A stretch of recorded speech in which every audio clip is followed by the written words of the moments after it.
Oh, well, that's actually quite interesting. I was in graduate school at the University of Maryland, and I decided to go out into the workforce.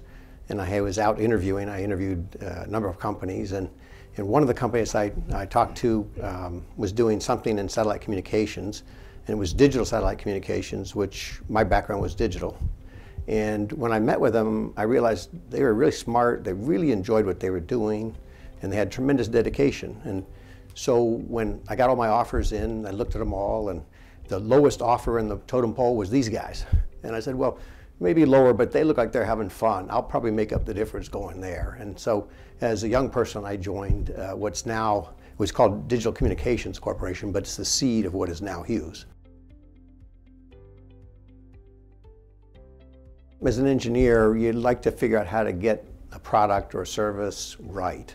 And I think that's the confounding problem, I think, because you can guess what you think is right, and you can find out you weren't right.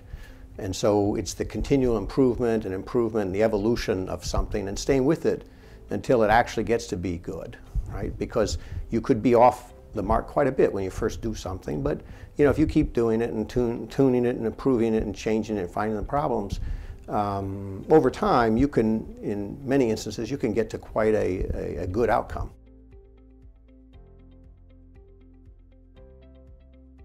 Early on as an engineer, one of the first things in management you end up going to is managing your first product by yourself.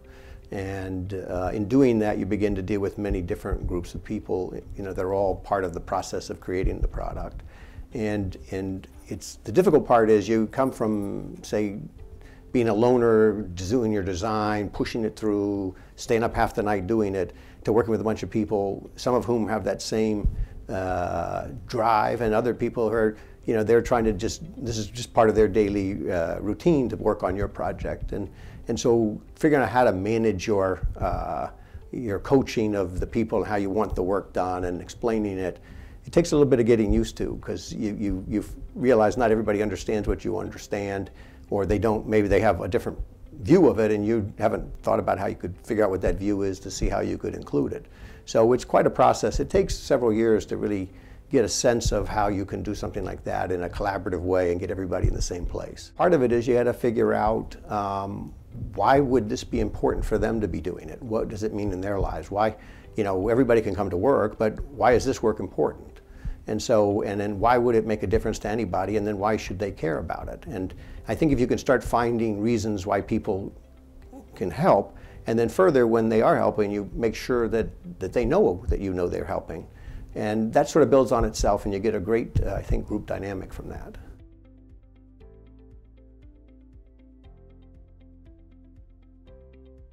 I think when you have, I'd say, dislocation, the first thing is, you know, you have to realize that people don't all have the same stability of how they view it, and they can be quite nervous or quite angst about it. And one of the best ways to kind of harness that and get it under control is figure out the most basic things, given the situation, you ought to be doing. Get everybody focused on those basic things, put away the negative things, because they'll always be there, but get them on the positive things that have to be done now. And if you get people focused in, everybody can, I think, get through, you know, really tough times. You know, don't sit there and just, you know, commiserate, no, woe is us. Find the things that got to get done and stay on them.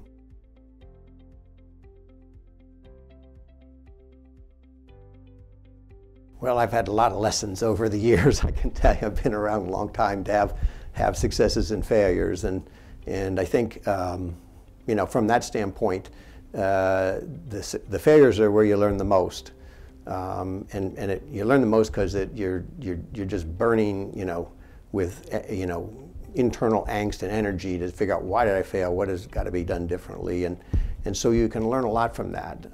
But I think generally in a business level, you know, over the years at Hughes, I've been allowed to be in a lot of different roles. So, you know, the engineering role, the product role, the business role, and we've had some really interesting areas of business we've been in. Years ago, we had a venture with America Online, before they were bought by Time, right? And it was really it was an eye-opener to me of how a whole different segment of business was conducted and the energy for it and what people there thought about. So, you know, it was probably a 2-year period we worked with them, and in there we learned a lot about the marketing and reaching, as they used to call them, eyeballs. But it became important for us in future years that we knew how to reach eyeballs. So it was really, I think, quite a good exposure and learning experience. In fact, one of the key things that they did at the time, they used to send out little CDs to people, and we learned a really important lesson.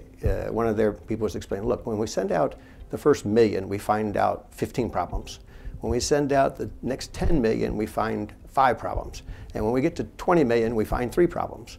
But every single one of those, as we clean them up, makes us better, right? And I thought about it, saying, oh, that doesn't make any sense. You get it right or you don't. But you can't believe the way people will ultimately use things if you get a mass population. And they really understood that. They really had a real good grasp on how that worked. And that scaling. And I thought the scaling and how you scale and what you need to do to scale, those are things that they really knew well. And that's something that I guess I took away from that was very valuable.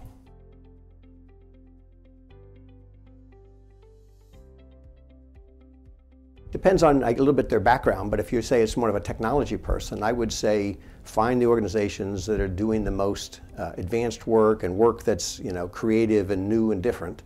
Try to get into those groups. You'll learn the absolute most there because people already have all the old lessons. You'll know those. You'll learn them quickly, but you'll learn all the new things as people are learning them, and it'll be an opportunity also for you to innovate since nobody else has visited some of these topics. And that can be a very exciting place.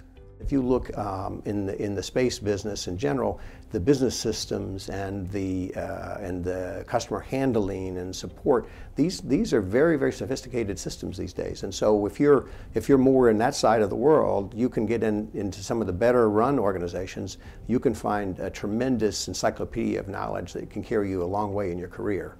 You know, you'll learn a lot of techniques. You'll see a lot of things that you really will be valuable to you.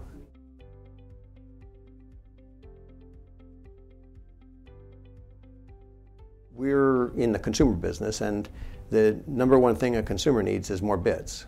So I'm just really excited about how you know, our people, our engineering teams, and the satellite provider, Maxar we have, SSL, they're working to give us a new, bigger, better satellite with more capacity. And at the same time, part of our company works with OneWeb, and so we're very, very familiar with the LEO world and how that works. And I think the real interesting thing is going to be how those two are blended over time, because they really do have a good match. The LEO really can't cover in depth everything, but they can cover everything.